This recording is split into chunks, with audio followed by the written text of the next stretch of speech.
ആണ്ടുവട്ടത്തിലെ 4-ാം ഞായറിലേക്ക് വചനയാത്രക്കാർക്ക് സ്നേഹപൂർവ്വം സ്വാഗതം. നമ്മുടെ ചിന്തകൾ 6 പോയിന്റുകളായി ക്രമീകരിക്കുകയാണ്. 1. കഫർനാം. ഗലീലി കടലിൻ്റെ വടക്കേ തീരത്തുള്ള സ്ഥലമാണ് കഫർനാം. യേശുവിൻ്റെ ഗലീലി പ്രവർത്തനങ്ങളുടെ സ്ഥിരാകേന്ദ്രമാണ് കഫർനാം. യേശു ഇവിടെ വച്ച് അനേകം അത്ഭുതങ്ങൾ ചെയ്തിട്ടുണ്ട്. 2. സിനഗോഗ്. യഹൂദരുടെ പ്രാർത്ഥനാലയമാണ് സിനഗോഗ്. സിനഗോഗിന് സമൂഹമെന്നും സമൂഹം ഒരുമിച്ച് കൂടുന്ന സ്ഥലമെന്നും അർത്ഥമുണ്ട്. 3. അശുദ്ധാത്മാവ്. യേശുവിൻ്റെ പ്രവർത്തനങ്ങളുടെ അവിഭാജ്യ ഘടകമാണ് അശുദ്ധാത്മാവിനെ ബഹിഷ്കരിക്കുക എന്നത്. വീണുപോയ മാലാഖമാരാകാം ഈ അശുദ്ധാത്മാക്കൾ. ദൈവത്തിൻ്റെ പരിശുദ്ധിയെ എതിർക്കുന്ന ആത്മാക്കളുമാകാം ഈ അശുദ്ധാത്മാക്കൾ. പിശാചിൻ്റെ ശക്തിയുടെ അന്ത്യം തിന്മയുടെ യുഗം അവസാനിക്കുന്നതിൻ്റെ അടയാളമാണ്. അശുദ്ധാത്മാവിനെ പുറത്താക്കുന്നത് ദൈവത്തിൻ്റെ കാരുണ്യം ഒഴുകുന്നതിൻ്റെ പ്രതീകമാണ്.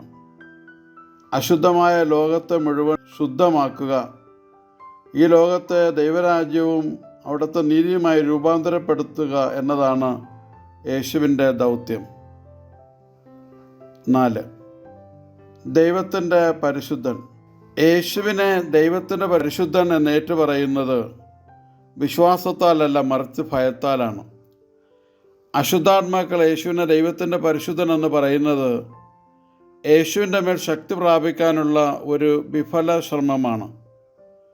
കാരണം പേര് പറയുന്നതിലൂടെ ആ വ്യക്തിയുടെ മേൽ സ്വന്തം ശക്തി പ്രയോഗിക്കാനാകും എന്നത് ബാധയൊഴിപ്പിക്കലിൻ്റെ അടിസ്ഥാന വിശ്വാസങ്ങളിൽ ഒന്നായിരുന്നു. ദൈവസന്നിധിയിൽ പിടിച്ചു നിൽക്കാൻ കഴിയാത്തതുകൊണ്ടാണ് തള്ളി വീഴ്ത്തി അലറി അശുദ്ധാത്മാവ് കടന്നു പോകുന്നത്.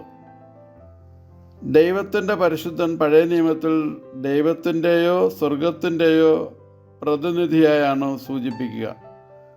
അതിനാൽ തന്നെ പ്രത്യേകമായ അധികാരവും ശക്തിയും ബലവും നൽകപ്പെട്ടിരിക്കുന്നത് യേശു എന്ന വ്യക്തിക്കാണ്. യേശുവിൻ്റെ മരണം തന്നെ ഒരു പ്രാപഞ്ചിക ബാധയൊഴിപ്പിക്കലാണ്.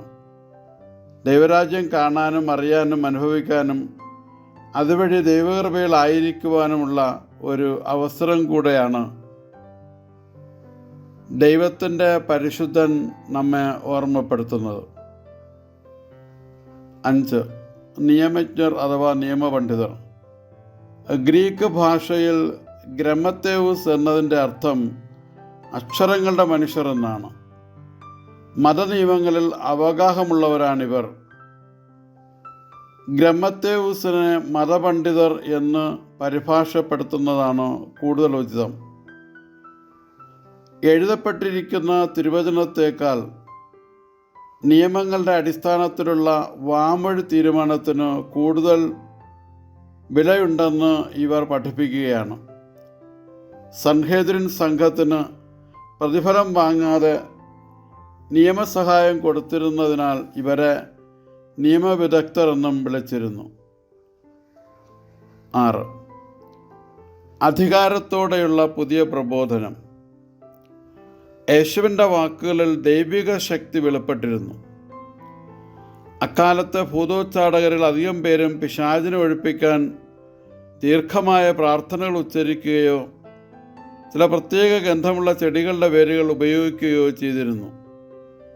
എന്നാൽ യേശു ആജ്ഞ കൊണ്ടാണ് അശുദ്ധാത്മാക്കളെ പുറത്താക്കുന്നത്. യേശു മരുഭൂമിയിൽ പിശാചിനെയും ഇന്നത്തെ തിരുവചനത്തിൽ ഇവിടെ പിശാചിൻ്റെ പിണിയാളുകളായ അശുദ്ധാത്മാക്കളെയും പരാജയപ്പെടുത്തുന്നു. ക്രിസ്തു ശിഷ്യൻ എപ്പോഴും അശുദ്ധാത്മാക്കളെ പരാജയപ്പെടുത്താൻ വിളിക്കപ്പെട്ടവനാണ്. ഉപസംഹാരം. ക്രിസ്തു സമൂഹവും ആ സമൂഹം ഒരുമിച്ച് കൂടുന്ന സ്ഥലവും പിശാച് ബാധിതരിൽ നിന്ന് ഒഴിവാക്കിയിരിക്കണം.